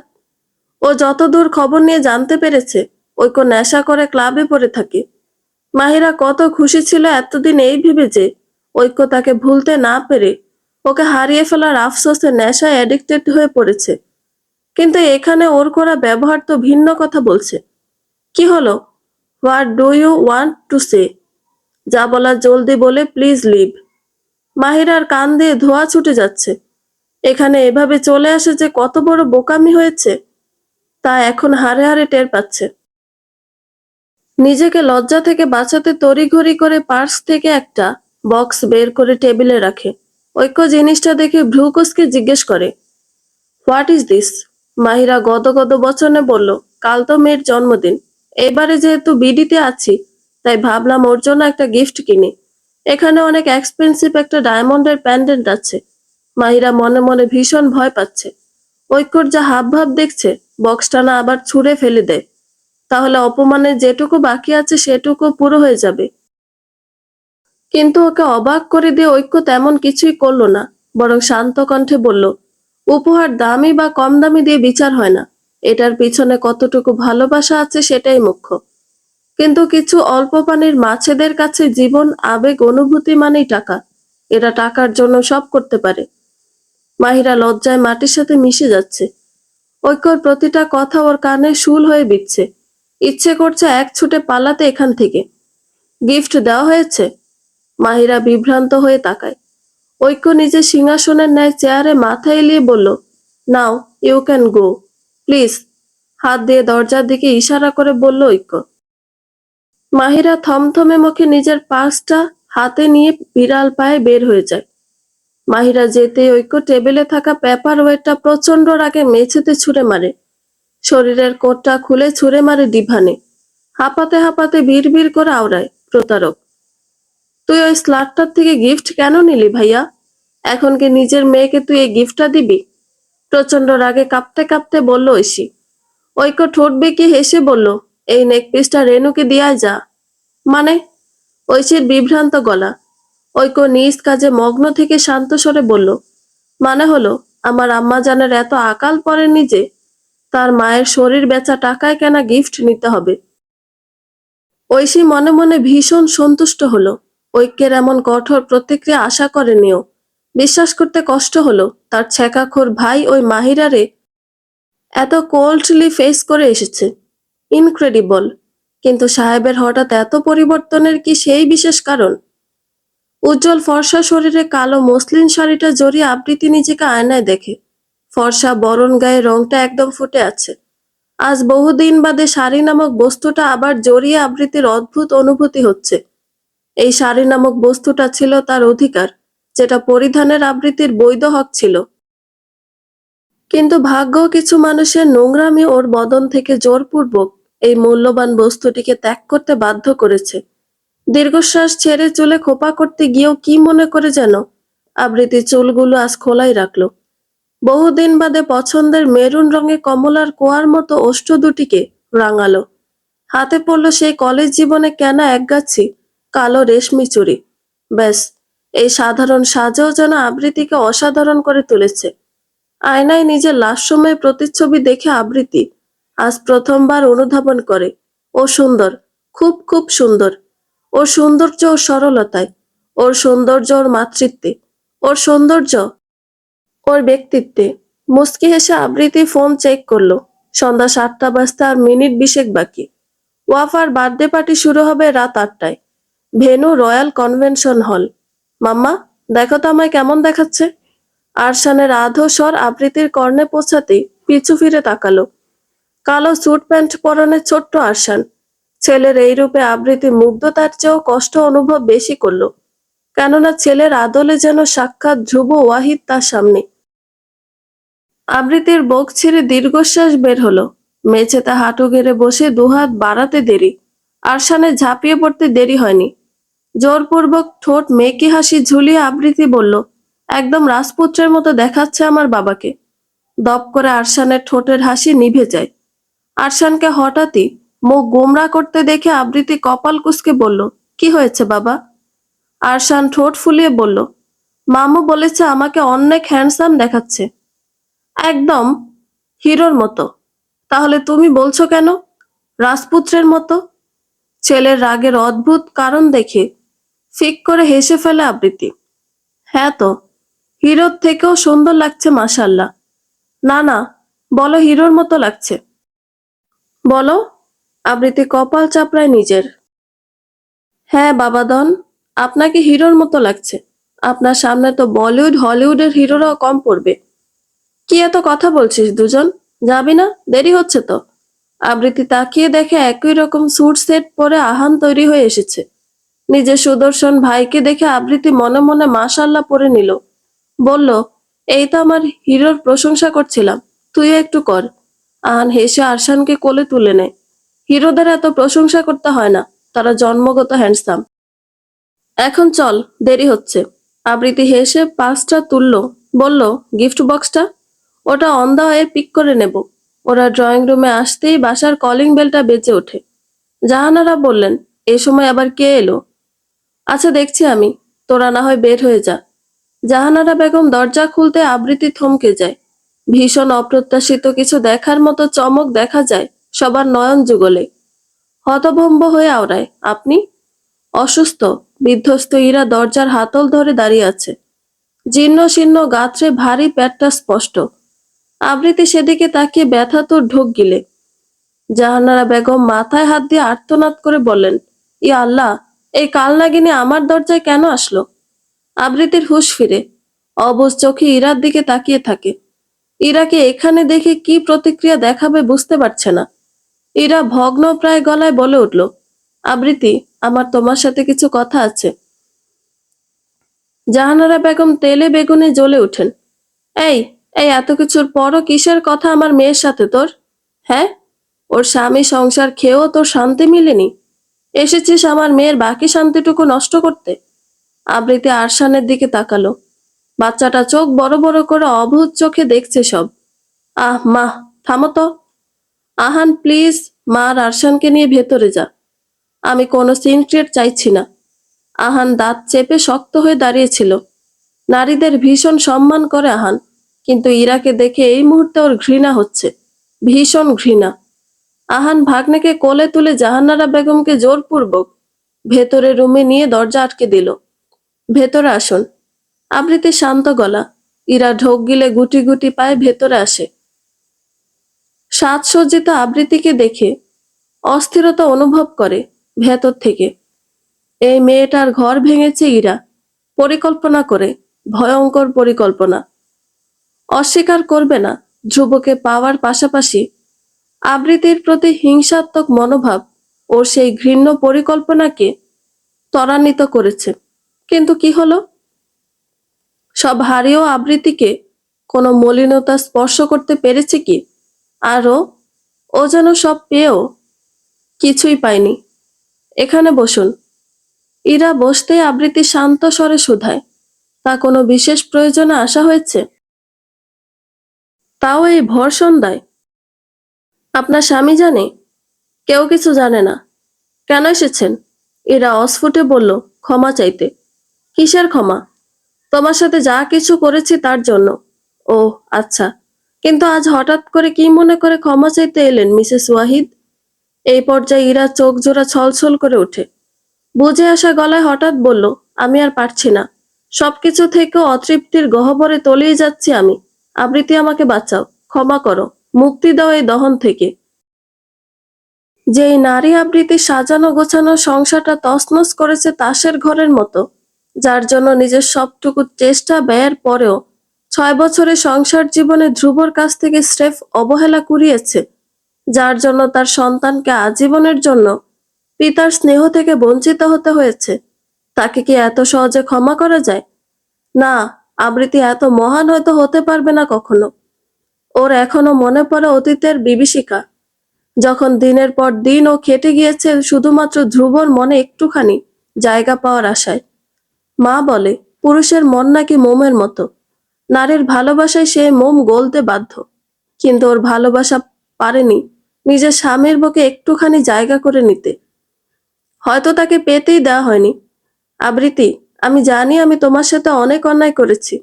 না না, অন্যায় না, এটা পাপ, পাপ। কিন্তু বিশ্বাস করো, আমি এটা করতে চাইনি। আমি তো ধ্রুব বিয়ে করে ফেলেছে শুনেই অনেক দূরে এই শহর ছেড়ে দিয়েছিলাম। অনেক কষ্টে সময়ের সাথে নিজেকে সামলে নিয়েছিলাম। কিন্তু 1.5 বছর পরে যখন ধ্রুবকে আবার সামনাসামনি দেখলাম, আমার সকল সংযম গুড়িয়ে গেল। মনের মধ্যে আবার লোভ জাগলো ধ্রুবকে পাওয়ার। এরা হাঁপাতে হাঁপাতে এটুকু বলে শ্বাস নিতেও পারল না। আবৃতি ফোঁস করে একটা দীর্ঘ নিঃশ্বাস ছেড়ে বলল, আমরা নারীরা না একজন পুরুষের থেকেও অধিকতর নিকৃষ্ট, জানেন? একজন নারী নিজ মনে আরেকজন নারীর প্রতি এত পরিমাণ হিংসা পুষে রাখে যে সেই হিংসা চরিতার্থ করতে আরেক নারীর সুখের সংসার ছিনিয়ে নিতেও দ্বিধাবোধ করে না। তার হিংসার অনলে বিনষ্ট হয়ে যায় আরেক নারীর সকল সুখ। কি বলতে চাইছো তুমি? ইরা তুতলে জিজ্ঞেস করলো। আবৃতি অত্যন্ত শান্ত গলায় বলে উঠল, আপনার আসলে ধ্রুবকে দেখার পর তাকে আবার পাওয়ার লোভের চেয়েও ধ্রুবকে আমার সাথে দেখে মেনে নিতে পারেননি। ইরা বিদ্যুৎ স্পষ্টের মতো চমকে ওঠে। আজ যেন আবৃতি নয়, বরঞ্চ একটা আরশি দাঁড়িয়ে আছে। ইরা প্রকম্পিত গলায় বলল, মিথ্যে, আমি ধ্রুবকে ভালোবাসি। আর ভালোবাসার মানুষকে কি এত সহজেই ভোলা যায়? তুমি তো কখনো ভালোবাসোনি, না হলে বুঝতে আমার সিচুয়েশন। আবৃতি মলিন হেসে বলে, ঠিকই বলেছেন, আমি কখনো ভালোবাসিনি। কি করে বাসতাম বলুন? সেই সুযোগটা যে ধ্রুব কখনো আমাকে দেয়নি। অথবা হতে পারে অনুভূতিটুকু তৃতীয় ব্যক্তির প্রভাবে ভালোবাসায় রূপান্তর হতে পারেনি। এখানে তৃতীয় ব্যক্তি বলতে কাকে বুঝিয়েছ আবৃতি? আমি তৃতীয় ব্যক্তি? অথচ আমি ধ্রুব দুজন দুজনকে ভালোবাসতাম। আমাদের ভালোবাসায় তোমাকে জোর করে ঢুকানো হয়েছে। নিজের ভালোবাসা দাবি করা কি অন্যায়? আবৃতি কাটকাট গলায় বলল, অবশ্যই অন্যায়। আপনার ভালোবাসা আমার ধর্মীয় এবং আইনগত স্বামী ছিল, ছিল আমার একচ্ছত্র অধিকার। তাহলে বলুন, হালাল একটা সম্পর্কে আপনার হারাম ভালোবাসার জোর কতটুকু? ইরা সোফার কভার খামচে ধরে। আবৃতির কথাগুলো যেন ফাল হয়ে ওর বুকের মাঝ বরাবর ঢুকছে। একটা কথা কি জানেন? নারীর ছলনা ভয়ঙ্কর, খুব ভয়ঙ্কর। ইরা চোখ তুলে তাকায়। আবৃতি ইরার দিকে চেয়েই বলে, ধ্রুবকে আমি কখনো নিষ্পাপ বলিনি। আর না এখন বলবো, ধ্রুব অবশ্যই পাপ করেছে। বাট সেই পাপটা আপনার তুলনায় কিছুটা কম বইকি। মিথ্যে বলবো না, আরশান জন্মের পর থেকে আমি ধ্রুবর মধ্যে পরিবর্তন দেখতে পেতাম। ও মন প্রাণ দিয়ে সর্বাত্মক চেষ্টা চালিয়ে যাচ্ছিল অতীত ভুলে আমাদের সাথে নিয়ে সামনে এগিয়ে যাওয়ার। কিন্তু ওর সব চেষ্টাকে বুড়ো আঙুল দেখিয়ে আপনি নিজের বিছানো জালে ওকে বাজেভাবে আটকে দিলেন। কি বলতে চাইছো তুমি? আমি কখন? হঠাৎ 2 বছর পর আপনার অকস্মাৎ ঢাকায় ব্যাক করা, তাও আবার শানুফ পুপিদের বাড়িতে। আমাদের দেখার পরপরই নিজের বাড়ি ছেড়ে একদম ধ্রুবর এলাকার ভেতরে নিজের বাসা নেওয়া, এসব কি শুধুই কাকতালীয় ইরা? বলুন। আপনি জানতেন ধ্রুব আপনাকে দেখলে অপরাধ বোধে গুমড়ে মরবে, আর আপনি ধ্রুব সেই দুর্বলতাটাকে নিজের মোক্ষম হাতিয়ার হিসেবে ইউজ করলেন। ধ্রুবকে নিজের পরম বন্ধু বানিয়ে সময় অসময়ে ওর সাথে যোগাযোগ করতেন। ধীরে ধীরে ধ্রুবর আপনার প্রতি আবার উইক হয়ে পড়ে, আর সুযোগ বুঝে আপনি আপনার নোংরা খেলাটা খেলে নিলেন। আবৃত্তি কথা কেড়ে নিয়ে রয়েস হয়ে বলল। ইরার হৃৎপিণ্ড ছলকে ওঠে। বুদ্ধিহতের ন্যায় ও ফ্যাল করে চেয়ে থাকে আবৃত্তির চির অবিচল সুশ্রী আননে। সন্ধ্যা 7টা। ধীরে ধীরে লোক সমাগমে ভরে উঠছে রাজধানীর অত্যাধুনিক রয়্যাল কনভেনশন হলটি। নামি দামি ঐক্যর বিজনেস পার্টনার থেকে শুরু করে ওয়াফার ক্লাস ফ্যানরাও নিজেদের বাবা মায়ের হাত ধরে পার্টিতে ঢুকছে। ঐক্যর মামা ও জোবাইদা চৌধুরী মিলে আগত অতিথিদের উষ্ণ অভিবাদন জানাচ্ছেন। বিশাল আকৃতির হলরুমের গিফট টেবিলটা নিমিষেই পূর্ণ হয়ে উঠছে র্যাপিং পেপারে মোড়ানো নানা রকম উপহারের বক্সে। সবাই নিজেদের মতো সফট ড্রিঙ্কস হাতে খোশ গল্পে মেতে আছে নিজেদের মতো। হঠাৎ হলরুমের কেন্দ্রস্থলে কয়েকটি কালারফুল স্পটলাইট জ্বলে ওঠে। মুহূর্তে সবার মনোযোগ সেদিকে স্থির হয়। ডার্ক রেড কালারের ডিজনি প্রিন্সেস গাউনটা পরে বাবার পিপ্পির হাত ধরে সিঁড়ি বেয়ে নামছে ওয়াফা, যেন সত্যিকার অর্থে রূপকথার রাজকন্যা বাস্তবে আবির্ভূত হয়েছে। নিমিষে সবাই মুগ্ধ হয়ে যায় ঐক্যর আদরে পরিটিকে দেখে। জোবাইদা চৌধুরী মনে মনে দুবার মাশাল্লাহ পড়ে নেন। ওয়াফা গুটি গুটি পায়ে ঐক্যর হাত ধরে মিডলে আসতেই সব লাইটগুলো জ্বলে ওঠে। সবাই সমস্বরে ওয়েলকাম আওয়ার বার্থডে গার্ল বলে করতালি দেয়। সবার করতালিতে ওয়াফার ডাগর নয়নচোরা উদ্ভাসিত হয়ে ওঠে। আজকে সবকিছু ওর জন্য, এটা ওর ছোট্ট মনে উপলব্ধি হতে খুশির পরিমাণ বৃদ্ধি পায় দ্বিগুণ হারে। ঐশী শাড়ি সামলে পিছু পিছু মন্থর গতিতে নেমে দাঁড়ায়। ওয়াজ পরেছে সবার সাথে ড্রেস কোড মিলিয়ে ব্ল্যাক সিল্কের কারচুপি সিকোয়েন্সের শাড়ি। এই নিয়ে জীবনে ওর হাতে গোনা 2-1বার শাড়ি পরা হয়েছে। পরবে কিভাবে? মেডিকেলের মোটা মোটা বইগুলো পড়তেই তো যৌবন পার হয়ে যাচ্ছে। অনব্যস্ত হয় তাই শাড়িটা সামলাতে বেশ বেগ পোহাতে হচ্ছে। ঐশী খেয়াল করলো না, দূর থেকে একজোড়া চোখ ওর পা থেকে মাথা পর্যন্ত মেপে নিচ্ছে মুগ্ধ দৃষ্টিতে। সেই ব্যক্তিটি বিড়বিড় করে বলে, না, মমের পছন্দ খারাপ না। She really looks pretty. Wafer ফ্রেন্ডরা সবাই দৌড়ে এসে ওকে ঘিরে ধরে। ঐক্য হেসে সরে দাঁড়ায়। হঠাৎ কিছু একটা মনে পড়তেই ও চারদিকে তাকায়, কিন্তু কাঙ্ক্ষিত ব্যক্তিদের খুঁজে পায় না। ভ্রুকুচকে আপন মনে বিড়বিড় করে বলে, কি ব্যাপার, মিস আবৃতিরা এখনো আসলেন না? ঐক্য ঐক্য পিছনে তাকিয়ে দেখে ওর সবচেয়ে প্রিয় বন্ধু সোহান। ঐক্য হেসে সোহানকে জড়িয়ে ধরে। অবাক গলায় বলে, হোয়াট আ সারপ্রাইজ সোহান, আসলি কখন? তুই না বললি ফিরতে ফিরতে মিডনাইট হবে? সোহান ঐক্যকে ছাড়িয়ে হেসে বলে, I want to surprise you dude, তাই বলেছি ফিরতে লেট হবে। আঙ্কেল আন্টি এসেছেন? হ্যাঁ, ওই তো জোবাইদা খালামণির সাথে কথা বলছেন। এই বলে পকেট থেকে একটা বক্স বের করে বলে, এটা ওয়াফা মামুনির জন্য। যাই, ওয়াফা বেবির গিফটটা দিয়ে আসি। ঐশী ওয়াফার পাশেই দাঁড়িয়েছিল। ও বারবার ফোন চেক করছে। প্রায় আধ ঘন্টা পূর্বে আহান মেসেজ পাঠিয়েছিল ওরা বের হচ্ছে, কিন্তু এখনো কেন পৌঁছায়নি কে জানে। এতক্ষণে তো পৌঁছে যাওয়ার কথা। সোহান এগিয়ে একদম ঐশীর সামনাসামনি দাঁড়ায়। সামনে ফর্সা লম্বা মতন একজন যুবকের উপস্থিতি লক্ষ্য করে ঐশী মাথা তুলে তাকায়। অবাক গলায় বলে, সোহান ভাইয়া আপনি? What a pleasant surprise. আপনি না আসতে পারবেন না? সোহানের হাসি মুখ দপ করে নিভে যায় ঐশীর মুখে ভাইয়া ডাক শুনে। বেশ অবাক হয়ে মনে মনে ভাবে, কি ব্যাপার, ঐশী কি কিছুই জানে না? মুখ দেখে তো মনে হচ্ছে না। ও তো ভেবেছিল ঐশী ওকে দেখে লজ্জা পাবে ভীষণ, কিন্তু এই মেয়ে তো একদম স্বাভাবিক। বাহ, বেশ অ্যাডভান্স তো। Not bad. কি হলো ভাইয়া, কোথায় হারালেন? সোহান মুচকি এসে ঘাড় চুলকে বলল, তোমাদের সারপ্রাইজ দিতে চেয়েছিলাম। ঐশী হেসে বলে, সত্যি অনেক সারপ্রাইজড হয়েছি। তা কেমন কাটছে অস্ট্রেলিয়াতে দিনকাল? হুম, ভালোই। তোমার পড়াশোনা কেমন চলছে? গুড। ফাইনাল ইয়ার না? হ্যাঁ, ভালোই চলছে। গুড। তাহলে আমি একজন উঠবি ডক্টরের সাথে কথা বলছি। ঐশী লজ্জা পেয়ে বলল, দোয়া করবেন ভাইয়া। আবার ভাইয়া? সোহান মনে মনে সূচক শব্দ করে। সোহান গিফট বক্সটা ঐশীর হাতে ধরিয়ে বলে, এটাতে একটা ডায়মন্ডের প্যান্ডেন্ট আছে। আমার পক্ষ থেকে ওয়াফার জন্য ছোট্ট গিফট। ওকে এখনই পরিয়ে দাও প্লিজ। আচ্ছা। ওয়াফা মামুনি, দেখো তোমার একটা আঙ্কেল এটা তোমাকে উপহার দিয়েছে। এসো পরিয়ে দিই। ওয়াফা চোখ তুলে সোহানকে দেখে বলে, থ্যাঙ্কস আঙ্কেল। সোহান ওর ফুলকো গাল দুটো টিপে বলল, you are most welcome princess. Oishi হেসে ওয়াফাকে লকেটটা পরিয়ে দেয়, কিন্তু ওয়াফার তেমন ভাবাবেগ নেই সেদিকে। উদাস হয়ে চারদিকে তাকাচ্ছে বারবার। ঐশী তা লক্ষ্য করে, কপাল সামান্য কুঁচকে ওর মুখটা তুলে শুধায়, কি হয়েছে মামুনি? তুমি আপসেট কেন? পিপি, সুইটি আন্টি আর পচা ছেলে কি আসবে না? ও মা, আসবে না কেন? তারা বোধহয় রাস্তায় আছে। যদিও ঐশী নিজেও চিন্তিত। আজ বিশেষ একজনের জন্য বড় সক্করে শাড়ি জড়িয়েছে শরীরে, শুধুমাত্র তার জন্য। কিন্তু মহাশয় কোথায়? ঘূর্ণায়মান ঘড়ির কাঁটা তার নিজ গতিতে ছুটতে ছুটতে রাত 8:30টার ঘরে পৌঁছে গেল। ওয়াফার সুইটি আন্টির দেখা মেলে না। এদিকে ঐক্যর অনেক দূরবর্তী গেস্ট তাড়া দিচ্ছিল দ্রুত কেক কাটার জন্য। তাদের আবার ফিরতে হবে আপন নিরালায়।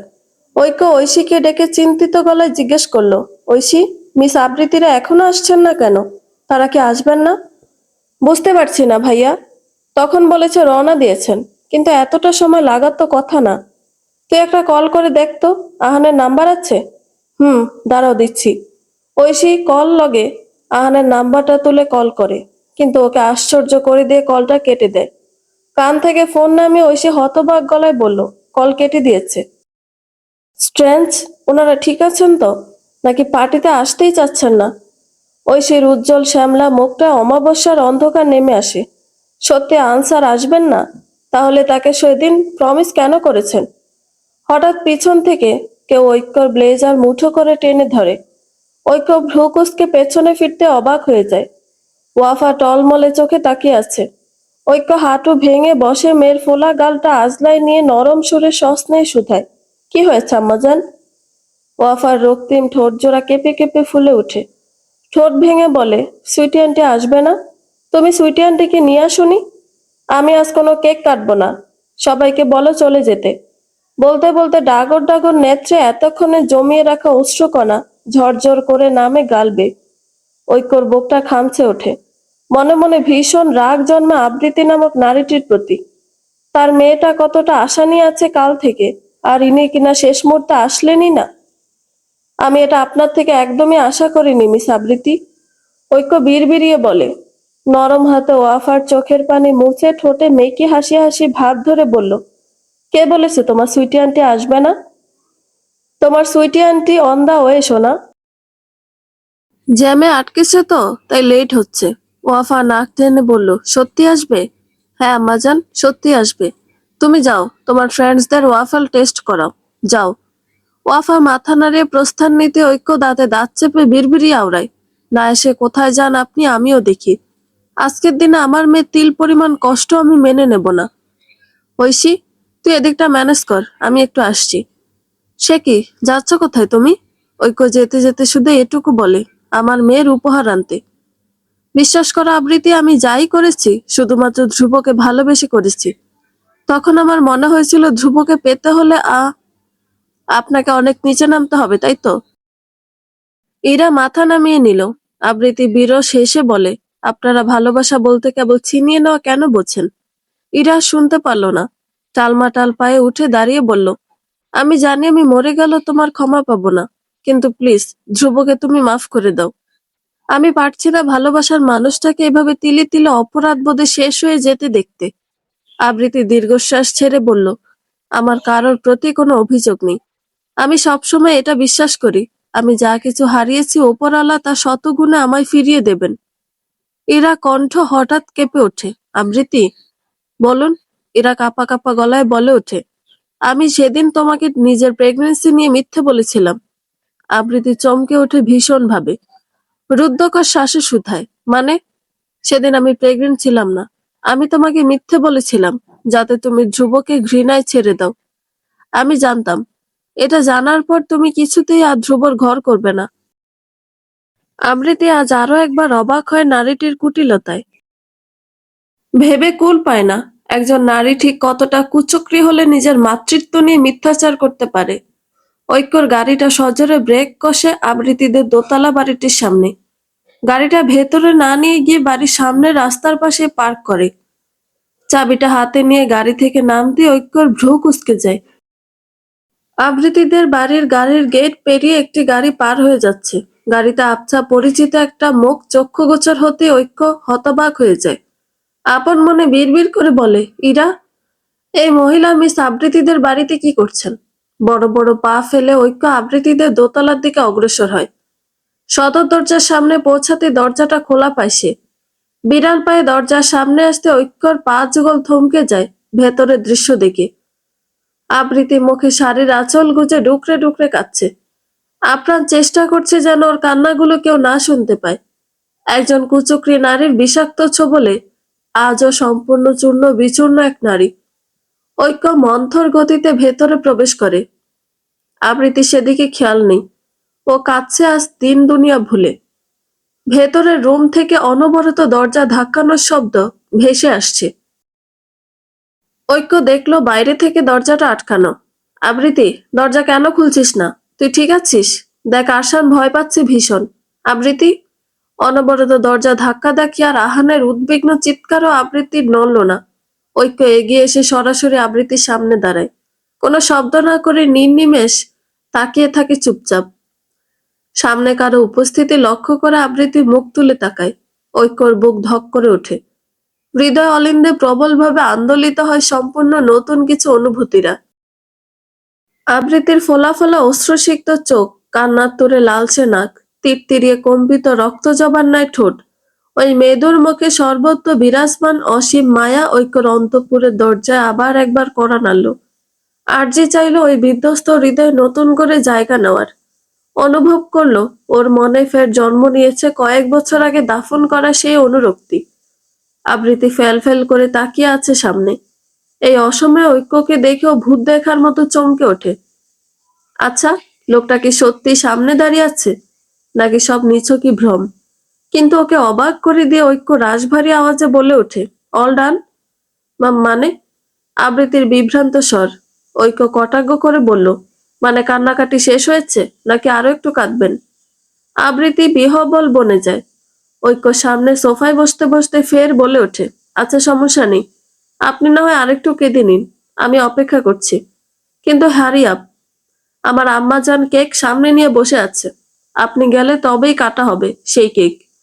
আবৃতি হতবুদ্ধির ন্যায় চেয়ে থাকে ঐক্য শ্যামলা কঠোর আননে। ঐক্য ভাবলেশীন। আবৃতি বিড়বিড়ি আওড়ায়, আপনি মজা করছেন মিস্টার ঐক্য? ঐক্য আবৃতির চোখে চোখ রেখে বলল, মজা তো আপনিই করছেন নিজের সাথে মিস আবৃতি। এভাবে নিজের মূল্যবান চোখের জল কেন নষ্ট করছেন? আবৃতি ঢোক গিলে বলল, কখনো কখনো চোখের জলও বেইমানি করে বসে মিস্টার ঐক্য। আপনি কাঁদুন, মন প্রাণ খুলে কাঁদুন। কান্নাও একটা শ্রেষ্ঠ মাধ্যম নিজেকে হালকা করার। কিন্তু তাই বলে নিজের নোংরা একটা পাস্টের জন্য কাঁদবেন, যে পাস্টকে আপনি লাথি মেরে এগিয়ে গিয়েছেন নিজের লাইফে। আবৃতি কিছু বলল না। ওদিকে দরজা ধাক্কানোর পরিমাণ বেড়েই চলেছে। সেই সাথে পাল্লা দিয়ে বাড়ছে আরশানের কান্না। বাচ্চাটা ভীষণ ভয় পেয়েছে। আবৃতি হঠাৎ বাইরে থেকে দরজা আটকে দেওয়ায় সবার শ্বাস গলায় আটকে গিয়েছে। ঐক্য হতাশ শ্বাস ছেড়ে এগিয়ে গিয়ে দরজার ছিটকিনি খুলে দিল। আহান হুড়মুড় করে রুম থেকে বের হয়ে দেখে আবৃতি থম মেরে সোফায় বসে আছে। আহান হাঁপাতে হাঁপাতে কতক্ষণ চেয়ে রইল ওর দিকে। হঠাৎ সবাইকে অবাক করে দিয়ে দাঁত মুখ খিচিয়ে ঠাস করে এক থাপ্পড় মারল আবৃতির ডান গালে। ঐক্য চোখের আকার প্রকট হয়, গোল গোল চোখেও তাকিয়ে থাকে গালে হাত দিয়ে ঝিম ধরে বসে থাকা আবৃতির দিকে। আবৃতি কতক্ষণ ফ্যাল ফ্যাল করে তাকিয়ে রইল আহানের দিকে। পরক্ষণে ভ্যাবে করে কেঁদে দিয়ে বলল, তুই আমাকে মারলি আহান? আহান রাগে কাঁপতে কাঁপতে বলল, বি গ্রেটফুল যে চড়িয়ে তোর সামনের কপাটির দুটো দাঁত যে ভাঙিনি। দরজা কেন আটকেছিলি, হ্যাঁ? এদিকে আবৃতির কান্না দেখে আরশানের কান্নার বেগ তরতর করে বাড়ল। ঐক্য বিহবলিত হয়ে সবাইকে দেখছে। চট করে আরশানকে কোলে তুলে কান্না থামাতে নরম সুরে বলল, কেঁদো না বাবা, তোমার মাম্মা আর মামু তো হাইড অ্যান্ড সিক খেলছিল। আরশান এখনো ফুফাচ্ছে। ঐক্য ওর চোখের পানি মুছে বলল, একদম কান্না করে না বাচ্চা। ওয়াফা যদি জানে তুমি কেঁদেছ তাহলে তোমাকে খুব পচাবে। ব্যাস, ঝুপ করে কান্না থেমে গেল আরশানের। আবৃতি নিজের কান্না ভুলে চোখ বড় বড় করে তাকিয়ে আছে ঐক্যর দিকে। লোকটাকে অভিনব কায়দা কপচালো, না হলে এই ছেলে কাঁদে না, কিন্তু একবার শুরু হলে ননস্টপ ট্যাপ রেকর্ডারের মতো নিরন্তর বেজে চলে। আরশানের কান্না থামতে ঐক্য আবৃতির দিকে চেয়ে রাশভারী আওয়াজে বলল, চলুন, কান্নাকাটির পর্ব শেষ, এবার তাহলে যাওয়া যাক। আমার মেয়ে অপেক্ষা করছে, আমি বাইক নিয়ে আসবো, আপনারা চলে যান। এই বলে গটগট পায়ে আহান বের হয়ে যায়। জাহানারা বেগম ব্যাপক লজ্জা পেয়ে বললেন, বাবা তুমি বসো না, আমি শরবত নিয়ে আসছি। আন্টি প্লিজ ব্যস্ত হবেন না, আমাদের জলদি যেতে হবে। তুমি 1 মিনিট দাঁড়াও বাবা, কত ঘেমে গিয়েছ, 2 মিনিট লাগবে শুধু। এই বলে জাহানারা বেগম কিচেনের দিকে ছুটলেন। আবৃতি উঠে দাঁড়িয়ে ক্ষীণ স্বরে বলল, আমি চোখে মুখে একটু পানি ছিটিয়ে আসছি। শুনুন। আবৃতি পিছু ফিরে বলল, জি বলুন। আপনার লিপস্টিক উঠে গিয়েছে, আরেকবার টাচ আপ করে নেবেন, আর পারলে একটু কাজল দেবেন। আপনার বড় বড় চোখ দুটিতে দারুণ মানাবে। আবৃতির ঠোঁট জোড়া আপন গতিতে ফাঁক হয়। ঐক্যর চোখে আজ অন্য ভাষা, এই ভাষা একজন নারীর বহুল পরিচিত। আবৃতি একটা শক্ত ঢোক গলাদকরণ করে, তারপর এক প্রকার পালিয়ে যায় ঐক্য সামনে থেকে। আয়নার সামনে দাঁড়িয়ে কাপা হাতে কাজলটি তুলে নেয় আবৃতি। পরবে নাকি পরবে না এরূপ দ্বিধাদ্বন্দ্বে শেষমেশ কাজলটা টানে নিজের হরিণ আখিদয়ে। তারপর ঠোঁট জোড়ায় লিপস্টিকটা আরেকবার ঘষে নেয়। সে যে গুজা আয়নায় নিজেকে দেখে। আবৃতির এত লজ্জা লাগলো, সাথে ও অদ্ভুত অনুভূতি হলো, কেন সে ঐক্যর কথায় প্রাধান্য দিল। চলুন। ঐক্য সোফায় বসে আরশানের সাথে খুনসুটিতে ব্যস্ত ছিল। হঠাৎ সামনে তাকিয়ে মনে হয় ধাক্কার মতো খেলো। সদা সাজসজ্জাহীন নারীটিকে আজ এই সাজে দেখে চোখ রীতিমতো ধাঁধিয়ে গেল। মেয়েটিকে নিজের কথা মতো সজ্জিত হতে দেখে ঐক্য ঠোঁট বেঁকিয়ে হাসল। আবৃতি এদিক সেদিক চোখের এলোমেলো পাতা ফেলে বলল, চলুন, দেরি হচ্ছে। ঐক্য সোফা থেকে উঠতে উঠতে বলল, জি জি চলুন। একটা চেয়ারে গালে হাত ঠেকিয়ে মাথা নিচু করে বসে আছে ওয়াফা। ডাগর ডাগর আখিদয় টলটল করছে উপচে আসা নোনা জলে। থেকে থেকে কেঁপে কেঁপে উঠছে লালচে নাকের ডগাটি। বোঝাই যাচ্ছে কান্না আটকানোর আপ্রাণ চেষ্টায় রত বাচ্চাটি। এতগুলো মানুষ আশেপাশে না থাকলে হয়তো এতক্ষণে কেঁদে কুটে গাল ভাসাতো। ঐশীর সকল মনোযোগ ফোনের মধ্যে ছিল। চমকে উঠে তাকিয়ে দেখে ওয়াফার ফ্রেন্ডস তিথির মা। ওনাকে দেখে ঐশী হাসার চেষ্টা করে বলল, no Mrs Mahmud, everything is all right. না আসলে ওই দেখো ওয়াফা মনমরা হয়ে বসে আছে, তাই বললাম তুমি গিয়ে একটু দেখো, হয়তো কোনো কিছু নিয়ে আপসেট। মহিলাটির কথায় ঐশী সেদিকে তাকালো।